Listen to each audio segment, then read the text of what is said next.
Yeah, so my name is Marcel Keulen. I made a game called Dutch Resistance, Orange to Overcome. It's a cooperative game for 1 to 5 players about the Dutch resistance during the Second World War. Okay. What is this game? How to play? Sorry? How to play? How to play. So this is a really very historical game. Which means all the characters are real people or have been real people. Real people. Yeah. So I can show you. I thought I'll just show everybody a bit what is in the box. That's why I didn't punch everything out yet. So you can see a bit what you will get when you would get this game. So the game has 5 scenarios. Every scenario has its own goal. As you can see here, this is one of the scenario cards. I don't know where I have to show it. Yeah, one of the scenario cards. And these scenarios start a bit simple, but get more and more complex every time you play a higher level of the scenario. But as you can see, so these are the characters. I can show them here. So these are all real. This was my grandmother. That's how I started making this game. And on the back of each of these cards, you can read shortly what, like, their biography. Their story. And so these are all people. I all asked family or the people themselves for if it was okay to add them in the game. And she's still alive. She lives in London. She's 101 years old. Wow. So so all of them have their own little story of what they did, and some of them, like, when they passed away, if they get any medal, stuff like that. So that's I think one of the main things in this game, that it's so really historic in that sense. Everything. I am a historian. I did a lot of research to make sure that when you play it, you really feel like you're in the Second World War time in the Netherlands. Okay. Then this is the World War II, right? Yeah. So World War II in the Netherlands. So it plays in 1943. So the Netherlands has been occupied for 3 years. But the people get a bit sick of being occupied, obviously. But also they started to feel that they can really make a change. It was for like the Germans, it went not so good anymore in the war, so people in the Netherlands thought, okay, this is our moment to start resisting. And some other things happened in the Netherlands, and they decided, okay, we're gonna resist. And I try to show a lot of these things in the game, by also with the artwork and with all the different elements in the game. Then orange is Netherlands, right? Yeah. So that's our national color. So that's why with our national color I put the orange shirt. Orange, Exactly. So that's in very short, of course, what the game is about.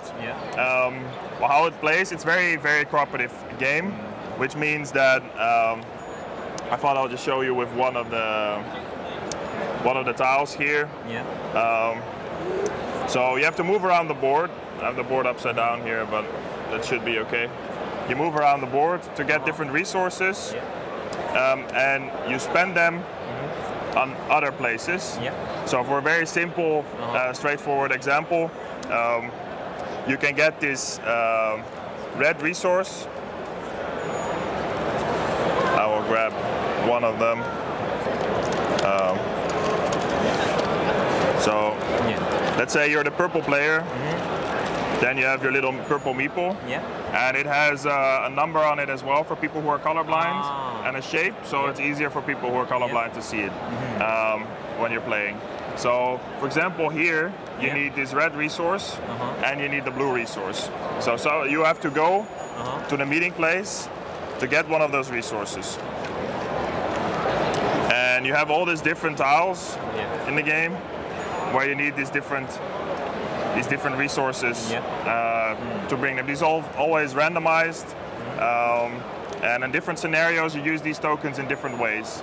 So I will not go into too much detail on that, but every scenario uses a lot of different resources. You can only get those resources in one place. So for example, the meeting place, it's the only place where you can get these red tokens, whereas at the cafe it's the only place where you can get the yellow ones. So when you have those tokens, you go. So here are all the tokens that are in the game. So once you have one of these tokens,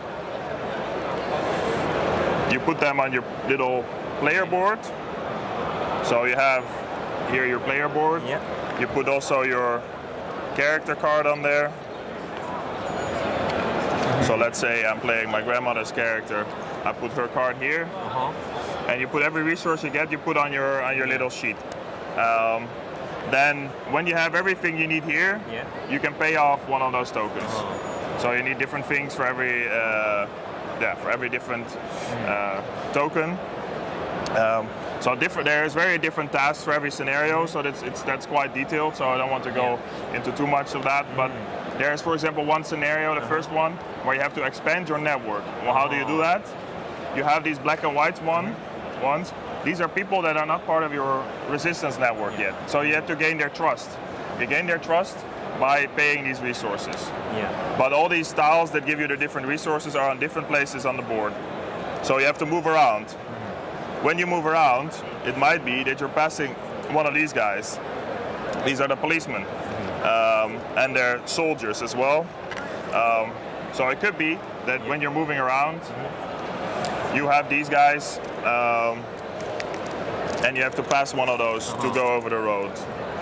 So I have this whole nice stack of cards, and these cards are connected to this policeman and to these soldiers.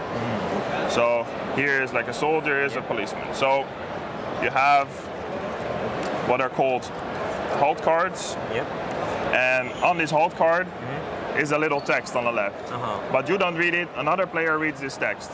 So you only get this little text. For example, this one is about bad weather, and you have two choices on them.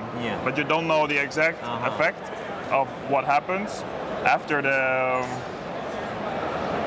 you made your decision, but you have a bit of an understanding when you have to make your decision. Because of the story, you know a little bit, okay, how is it going? So you have to, like this, so I read you the text, and give you an option, you make a decision, and then you resolve it. If you pass one of these guys. So you can pass them, but maybe you think, okay, you know what, it's better to go all the way around it, because there maybe are no policemen or soldiers on the roads, because these cards are always a bit negative. However, maybe it takes you a lot more actions, and you don't want to maybe take so many actions. So that's another thing that you have to keep in mind of how am I gonna make sure I manage to complete it within the right amount of time. Because every character has 3 character cards, and these 3 character cards are, we'll put maybe the box a little bit to the side. Then is she your grandmother?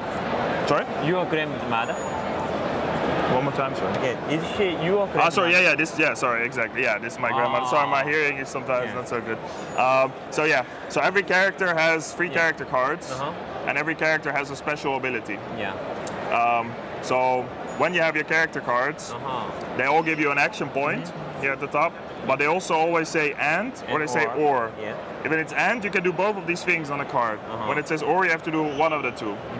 So you have every character has 3 cards with a special ability on each card, and they have a specialty. This character is really good with rations, these blue ones, so she can really easily get these blue resources.